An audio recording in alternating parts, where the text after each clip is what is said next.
There's Yeah.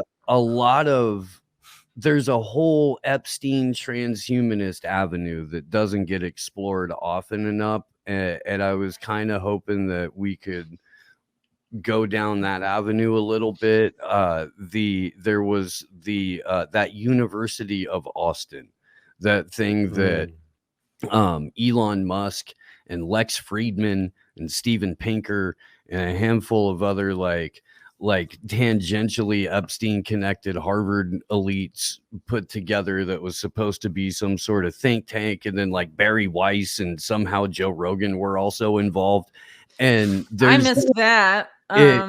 it's That this sounds whole awful. it's this whole little satellite sphere. I think the Thealverse is in on it too. I'm sure they are. They would Oh, not miss an opportunity like that. Is because Glenn Greenwald involved? the Weinstein brothers are. Can't say I'm surprised. One of them works for Peter Thiel, so yeah, his money guy.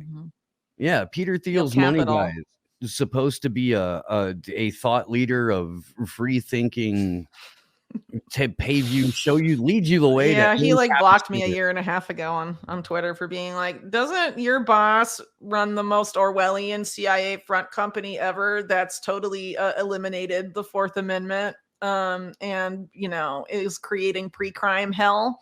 Yeah. For some reason. Huh, Eric. Well, also, like, Eric Weinstein likes to sort of pontificate about and speculate on Twitter about, Epstein intelligence ties, but not really say anything substantial. And he also, talked about having to go to meet Epstein, that he went to meet Epstein at one point, but doesn't really provide a lot of context about that meeting. He just says, I knew he was weird, but won't really explain what happened at that time. And it's weird because Epstein was like very involved in shady financial stuff. And at the time, Weinstein was involved with his own hedge fund, Strato. I forget the exact name of it. I have it written down somewhere. So why were you going to meet a financial crimes wizard while you were running a hedge fund? It's just, I don't think he'll answer that question. Well, whatever. I mean, if you really want to understand the process, you probably had to do a little reverse engineering. Go grab the guy who got a pass in 2008 while under investigation. Well, they met before that. This is like 2004, I think. Okay. Yeah. Okay. So Epstein at that point had helped mastermind the biggest, one of the biggest Ponzi schemes in U.S. history with Steve Hoffenberg at Towers Financial. Before that, in the 80s, by his own words, a financial bounty hunter that helped powerful people hide looted money. So we know what kind of banks he was working in. And then throughout the 1990s, his relationship with the Clinton White House based around the most illegal and controversial fundraising activity they have ever been involved in, ever. And that's even like, Clinton Foundation. Well, Epstein was probably involved in setting up the Clinton Foundation, to be honest. But, pretty much the most significant like political fundraising grifts of the Clinton family, Epstein was like there. Yeah. And then that's the guy that you want to like talk to about financial advice. It's pretty telling. Also around that time in 2004. So he was involved a lot with like really suspect foreign currency trading and a foreign currency trading software that was tied to really suspect oil commodity traders and oil traders with ties to the worst elements of U.S. intelligence. So, it's just. Can we get into that a little bit? That sounds kind of fascinating. Yeah, and that I also want to know about what we're talking about. Yeah, Clinton this Foundation is kind of a little juicy stuff over here. Is there any? Okay, what do you want to get into first? Let's go backwards to forwards and start with the oiled up, intel'd up people.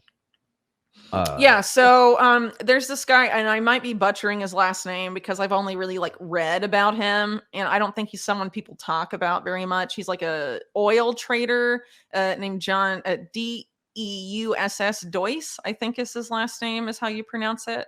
Anyway, there's some weird, basically he was really close to this CIA guy named Ted Shackley, Theodore Shackley, also known as the Blonde Ghost, that sort of during the Carter era set up a private CIA that was involved with a lot of very sus people, including a CIA sex blackmailer named Edwin Wilson. Among other people, and involved in a lot of illegal covert activity. He used to run the CIA's station in Miami for training Cuban exiles, which later resulted in like terror groups by the 1980s or so. And he has a career, Shackley had a career involved with arms trading, drug smuggling, assassinations, literally the worst, or if you prefer, most exotic of CIA work, basically. And as soon as he leaves to create his private CIA, his employer is this John Doyce guy, or Deuce, or however you say it. Then oddly enough, one of the women that are one of Epstein's girlfriends, sorry, air quote should have been for girlfriends, not women. She definitely is a woman. One of the Epstein's many girlfriends, quote unquote, in the 90s, because he dated, supposedly was dating like, Hugh Hefner style, like 5 girlfriends simultaneously, if you believe they were actually his girlfriends and not being trafficked as a separate type of operation. As a quick sidebar here, and as I note in the book, Epstein's sex trafficking activities had sort of a high tier and a larger lower tier where the women were exploited and expendable, and a higher tier where they were sort of pimped out as elite wives and girlfriends for the elite. Yeah. And so one of the women that visited the Clinton White House with Epstein in the 90s, because many of the times he went, he was accompanied by women. It was a woman named Frances Hardine, and she went with him, and I think another woman that he was also supposedly dating at the time, who later went on to date Trump and some other people. They sort of shared a lot of these women. Anyway, she ends up marrying this John Doyce guy.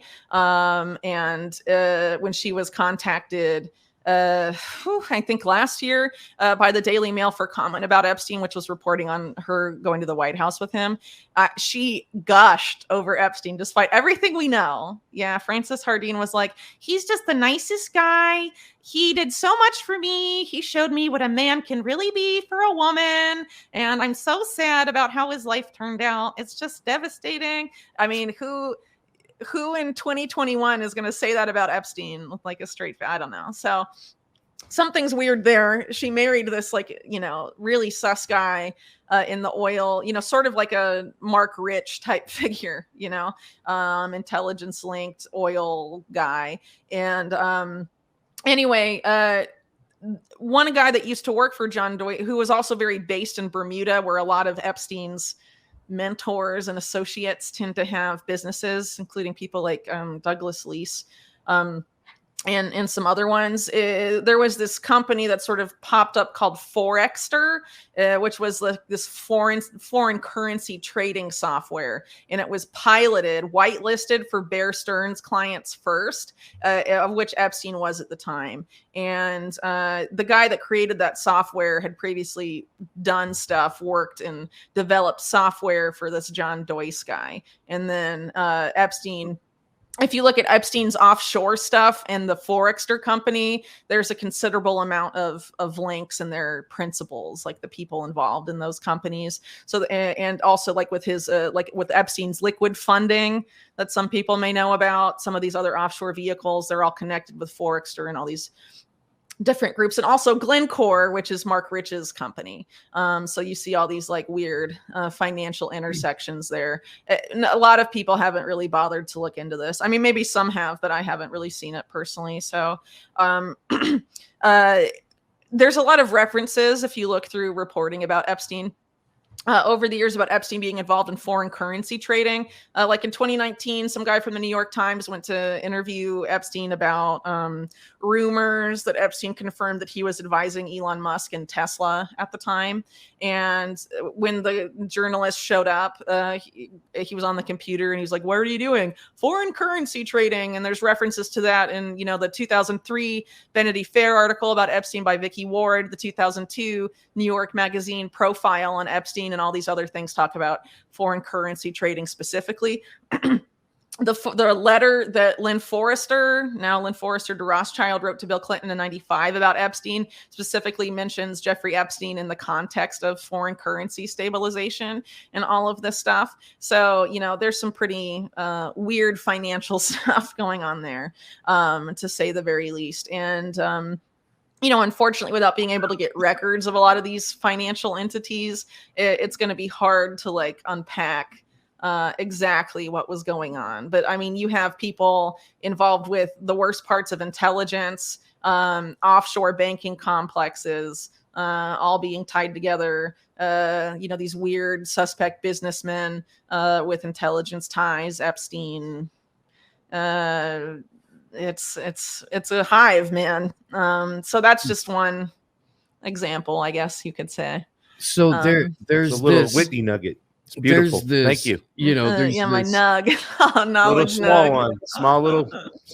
That's packable. There's this narrative that Epstein is this brilliant financial wizard, and there's a simultaneous narrative that he was just kind of a dumb guy who was good at putting other people together. And for that reason, he was good at. I think they don't want people to look at the financial stuff, and so they're going to be like, just look at the sex crimes and don't look what he was doing. I don't think you necessarily have to be like a total literal Stephen Hawking financial genius, whatever, to get away with what Epstein did, because he also was had powerful friends that stepped in for him. You know what I mean? The CIA, Israeli intelligence in general, I mean, they fuck up a lot, but they are really also good at covering it up because they own the media, and they can get, the Department of Justice or the FBI to leave them alone or help them cover something up. They don't have to have 100% success rate in their stuff. You know what I mean? With Towers Financial, Epstein got caught. His name just got dropped from the case a couple months in, and that was that. You know what I mean? He didn't cover his tracks well there, but he, Was there an overlap with the Towers Financial thing and the Keating Five and the shit that John McCain and the other George Bush brother Neil got wrapped up in? Not sure on that. Because I know that they were inextricably tied to a bunch of Wall Street. To Charles Keating? Is that one of the guys involved? Yeah. It maybe. I don't know if Epstein was involved with that, but Epstein. It was the forerunner to the savings and loan scandal in the late 80s. There's a lot of intersections about with the savings and loan scandal and the Drex and Burnham Lambert crew and those guys, right? So, Ron Perlman, Leon Black, these are all people that get really associated with Epstein over time. And there's a lot of other Michael Milken connections, not directly to Epstein, but to the broader network that pop up. Because basically, if you're talking about the fusion of organized crime and intelligence, it was organized crime and intelligence that engineered the savings and loan crisis after it was deregulated, or that industry was deregulated. And they basically stole $600 billion and used it to take over corporate America. So a lot of these quote unquote corporate raider guys that were affiliated with it got all these loans. They never had to pay back free money that they used to take over companies. A bunch of hostile takeovers and stuff. I mean, they took over, it was a corporate coup, right? So they take over corporate America, and then corporate America owns the politicians. And so they end up owning everything at the end of the day. So I would say the 1980s in a lot of ways was big consolidation time. With the 90s, exacerbating it even more. But I mean, a lot of this, they really took the reins in the 80s, I think, by the end of the 80s. By the time George Bush Sr. left office, for sure, I mean, they were pretty much in charge. Mm-hmm. Ladies and gentlemen, we're here at AM Wake Up. Do us a favor, hit the like button, hit the share button. We're here with Whitney Webb. She's discussing her new book that will be coming out shortly, and all things about it, all things Epstein, and we're just having a fun time today. Steve, do you want to follow up anything on this? Because I have a